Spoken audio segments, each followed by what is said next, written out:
The White Lady.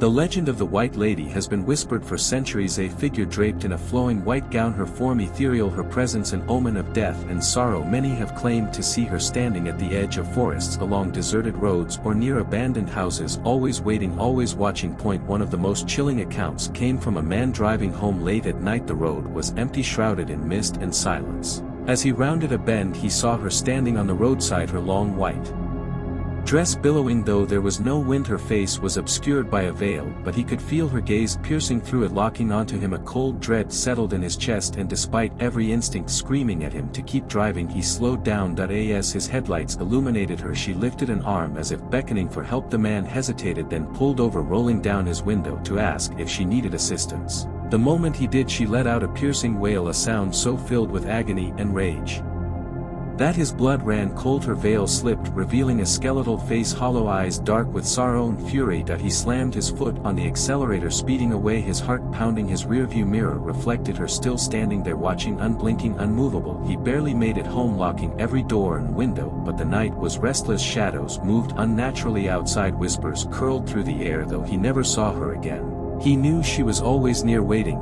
Another tale speaks of a group of teenagers daring each other to visit the ruins of an old mansion said to be the White Lady's home. The building was decayed, its walls covered in ivy, its windows shattered. They stepped inside, flashlights flickering, casting eerie shapes along the crumbling corridors. As they explored, laughter filled the air until one of them gasped, pointing ahead. There she stood at the end of the hallway, her form glowing faintly in the darkness, her head tilted slightly, her long hair obscuring her face. She took a step forward, her bare feet making no sound against the dusty floorboards.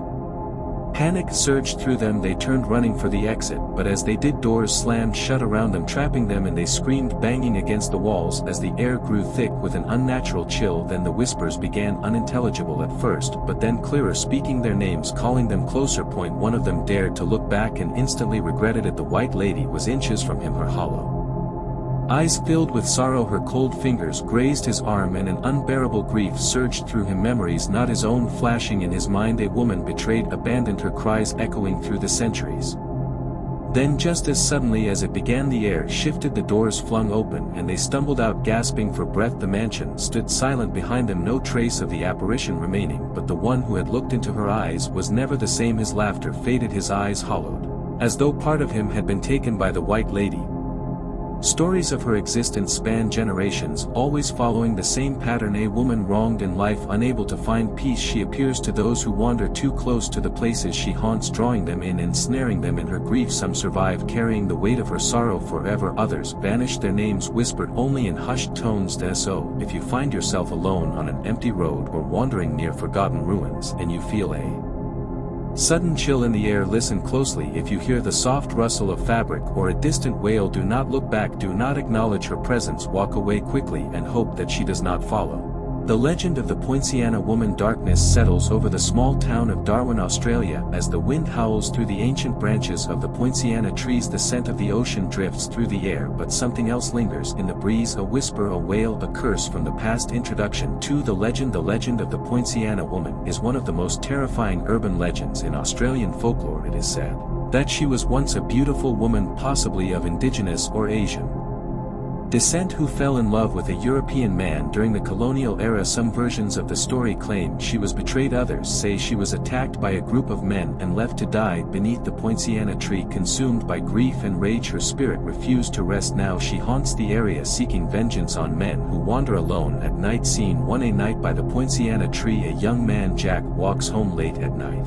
After a party, his footsteps echo along the empty road, the only sound accompanying him the towering silhouette of a Poinciana tree looms ahead, its crimson flowers glowing eerily in the dim streetlight. As Jack approaches the tree, a sudden gust of wind rushes past, chilling him to the bone. A faint sorrowful voice whispers through the leaves, calling his name. Whisper, Jack, Jack. Jack stops in his tracks, looking around. There's no one there. He shakes his head and quickens his pace. Whisper closer now, Jack, don't leave me. He spins around, his breath catches in his throat. Standing beneath the Poinciana tree is a woman draped in white. Her long dark hair covers most of her face, but her glowing red eyes pierce through the shadows.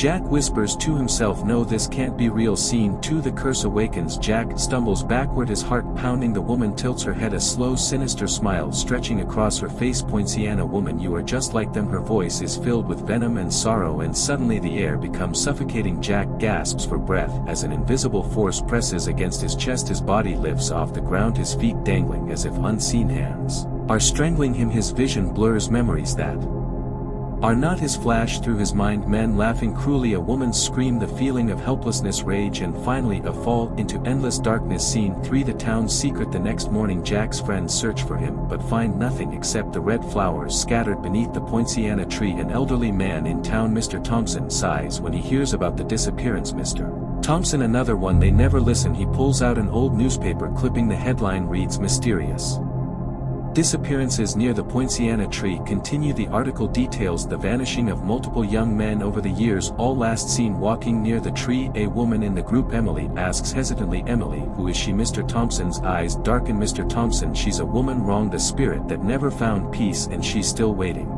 Scene 4. The last encounter. At night Emily stands before the poinciana tree clutching a lantern. Emily, softly, if you are still here, I want to understand.